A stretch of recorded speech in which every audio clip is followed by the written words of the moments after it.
Mike Radich here, and I'm now joined on the phone by Bellator Welterweight Ben Lagman. Ben, how are you? Doing great, man. Thanks for having me on. Sure, no problem. Thanks for doing it. No problem. Ben, you got a fight coming up at Bellator 87 on January 31st. How's training been going for the fight? Training's been going great. I'm back here in Michigan, where I started, training with the best guys I could find, doing some cross-training at different gyms all throughout Metro Detroit. Got a bunch of different sparring partners and great guys on the ground, and the diet's been really clean, and I think it's going to be a good fight for me at welterweight. This is my first one at welterweight, so I'm looking forward to utilizing my size and range at this weight class. Mm-hmm. Where are you training in preparation for this fight? Are you training with James Lee and Daron Cruickshank and Chad Herrick at MASH Fight Team? Are you with Dom O'Grady and Hate Squad? Where exactly are you training for this one? Well, the cool thing about that is I'm friends with everybody. So literally last Thursday I was at MASH. Yesterday I was at Dominic O'Grady's gym. Tonight I'll be at the Fight Club in Waterford. Also I train with Chris Malgeri, Martial Arts Unlimited. I like to train with Don Richard as well. I try to train with as many good guys as I can find yet. Still doing like my day-to-day conditioning and training, here in Martial Arts Unlimited. Mm-hmm. With you training all over the state and with a bunch of different fighters and a bunch of different coaches, have you been able to determine who's going to be in your corner, or is it too early to tell? Most likely it'll be Chris Malgeri, James Lee, and Don Richard. I know Don also has the corner John Schultz. I'm not sure where on the card he is as compared to me, but most likely those guys, maybe my friend Carl too. Kind of be like last minute decision on the last guy, but pretty much those guys. I see. Ben, there hasn't been an official release of who your opponent is, but some of the rumors on some of the MMA websites have you fighting Nick Duel. Can you confirm that? They just changed it. I just got a new bout contract 2 days ago. I'm fighting a Brazilian named Samuel Quito. I just signed the contract maybe 2-3 days ago. I guess something happened with Nick Duel. He has some sort of injury or something happened. I'm not real sure, to be honest with you. How long have you been training for this fight? What I'm trying to get at is how long were you preparing for Duel, and now that you got this new opponent, how has training had to change? Well, I only thought I was fighting Nick Duel for a couple weeks because before that there was another name that they had in my ear. So I think that they were telling me about opponents, prospectively, not necessarily having one locked down. But I was expecting to have a fight in Canada in late November, and it never really happened. So I've been training, for a while now. I haven't fought in a while, but I've been training a lot, and just looking forward to getting back into it and finishing up the training camp strong. Who did you say was your opponent again? His name is Samuel Quito, Quitto. All of his fights have been in Brazil. He's a welterweight. I think 11-4 was his record. Not only will this be your debut for Bellator, this will also be your welterweight debut. Why did you decide to go down to 170? Is it's your more natural weight class? Is it because your diet is changing, your natural body weight is dropping? What exactly is the reason for going down to welterweight? Well, it was off the advice of Miles Jury and my striking coach out in San Diego when I was living out there, Tony Palafox. I don't cut, or I didn't cut any weight at all for that Strikeforce fight. By the time I get into condition for the fight, I end up right around 185 pounds. Right now, that's what I'm walking at. So, you can get away with not cutting any weight and going in at your walk weight to a certain level, but now that I'm fighting elite competition at the highest levels, I need to give myself every advantage that I can, and the realistic factor is that guys are cutting weight. If you're walking at 185, you're fighting 170, or if you're walking at 190, you're fighting at 170 pounds. So, you have to cut. Do it right, do it smart, but if you're not cutting any weight and you're walking right into a weigh-in, you need to think about which weight class you should be at, The last time you were in action was back at Strikeforce Challengers 17 back in July of 2011. You lost the fight in the second round by knockout against Anthony Smith. What went wrong for you in that fight, and what were you able to learn from that loss? Well, I learned to keep my hands up on my temples, not always at my jawline. Right. I think, it was one of those things that the fight was going great. I zigged when I should have zagged, and he's a long, rangy fighter with good power. So, I made a mistake. I dropped my hands. But, it's a learning lesson. And I think that dropping down a weight class, I won't necessarily be fighting as rangy as fighters that would be able to reach me the way that he did, per se. And that can maybe utilize my reach a little bit more. That's a lot more of my game plan. Try to use my own range.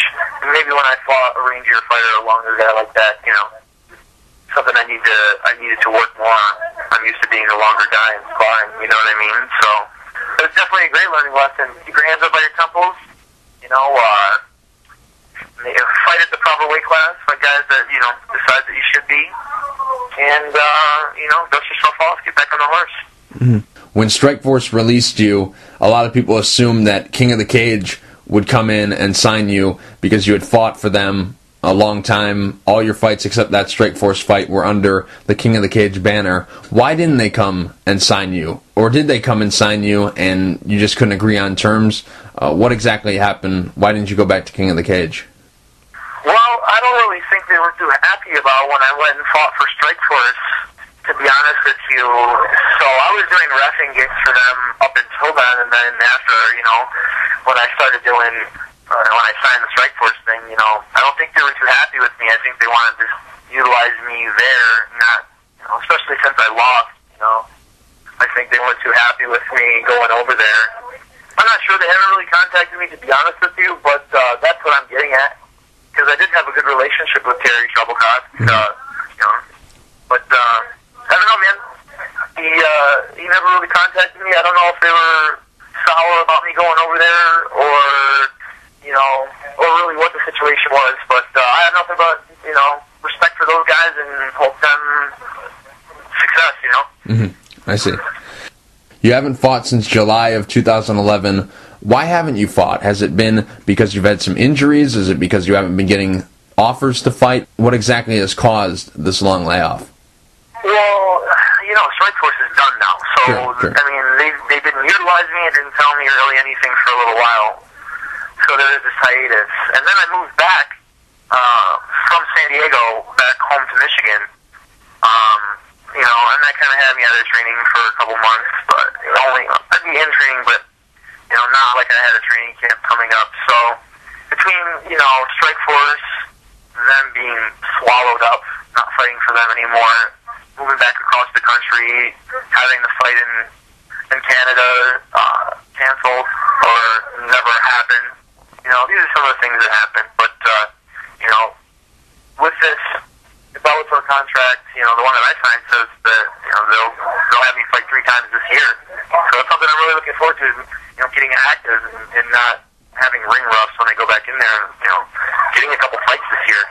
One of your teammates, Daron Cruickshank, he had a contract with Bellator. Was there ever any hesitation to sign with Bellator? Because I remember he had a fight lined up, his opponent pulled out, and then they just, for whatever reason, they withdrew his contract, and he never fought for them.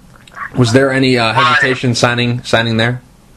No, I've heard things like that. Right now they have things going on with certain fighters and whatnot, but I mean that's business. And for me, in my situation, being in Michigan, getting started as a welterweight now, and one on that, overall don't have a lot of pro fights. I think for me it's a good place to be. The organization just signed a big deal with Spike TV. There's guys who are able to make a paycheck over their fighting. There's good exposure. I'm able to get local sponsors to sponsor me that aren't on, like, some approved list, per se, that only certain sponsors can do. Like, for Strikeforce, I could only have 4 or 5 sponsors that they told me I could have, so it really didn't help me very financially. This fight, I can get people who have been in my life, my friends and family, and their businesses and things like that involved. So I think Bellator right now is a great place for me. I'm really looking forward to fighting for these guys. Mm-hmm. You mentioned you were out in California doing some training.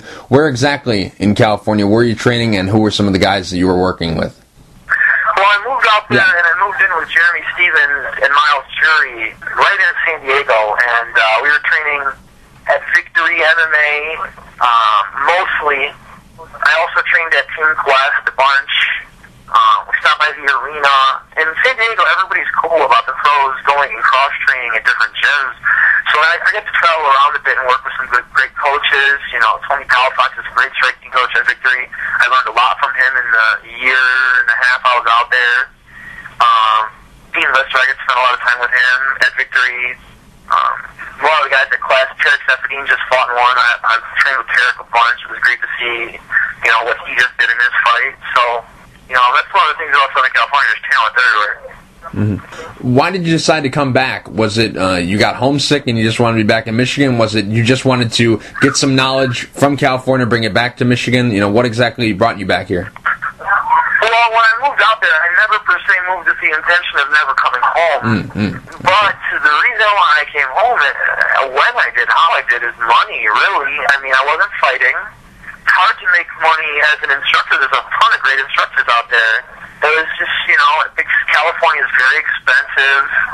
You know, I don't come from money. I have to work for everything I get, and I have a base back here of people that care about me, and students back here where I can teach and train and put on seminars and ref events. And I'm really networked here in Michigan, you know. I feel like I'm a part of things back here as far as Michigan MMA goes. And, you know, this is my home where I need to regroup. And who knows, man, maybe I'll go live in Brazil for a couple months. Maybe I'll go live, my friend Carl's going to live in Dubai for a while to train over there. That's all part of martial arts, just traveling around and, you know, experiencing life. And that was a great experience living out there. Mm-hmm. During your time out in California, what did you learn from the fight side of things, training, techniques, all that kind of stuff on that side of things, and then also on the business side of things about the fight game? What did you learn from the business side and also the fighting side? Well, I thought for some reason when I'd go out to California that everything would just be 100% legit. All the shows would be, you know, with commissions, and, you know, everything was just on a whole other level. But it's really not the truth. I mean, anywhere you go, there's going to be guys who are half-assing shit, putting on bullshit, non-sanctioned shows, and then there's going to be companies that put on great fights, and there's going to be gyms that are full of wannabes and gyms that are full of great talent. There's just a lot more of it out in California. It's pretty close to mainstream out there.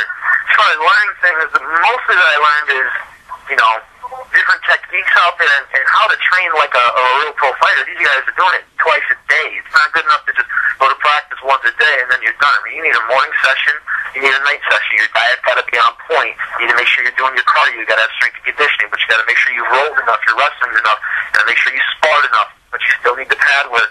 You know, just how to train. Watching Jeremy and how he does his camps, you know, it showed me a lot of how you need to train and how, if you're not working, man, these guys are going to outwork you. Mm-hmm. Ben, are you a full-time fighter, or do you work a second job? I do, like, side jobs. I teach MMA and martial arts. I referee. I'll do seminars. My friend's dad owns a fencing company. Sometimes I'll do fencing. I mean, you know, as in building construction fences like that. Sure. So, you know, I work however I can, wherever I can. Sometimes I judge MMA fights, things like that. But yeah, like my full-time thing is martial arts in one facet or another. Mm-hmm. Some of the shows that I've been to, I've seen you referee a lot of fights. You do a very good job at it. Is that something that in the future, maybe down the road after you're done fighting, that you want to heavily pursue? Oh, for sure. It's something I really enjoy doing. I like being part of it. It's a lot of fun. I feel like I'm pretty knowledgeable from it, from how many fights that I've done. I've left hundreds and hundreds of fights. So, yeah, I mean, I can continue doing this way after I'm done competitively fighting.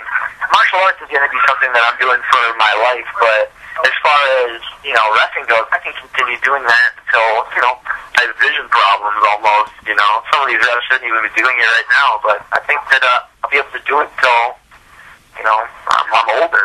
Mm-hmm.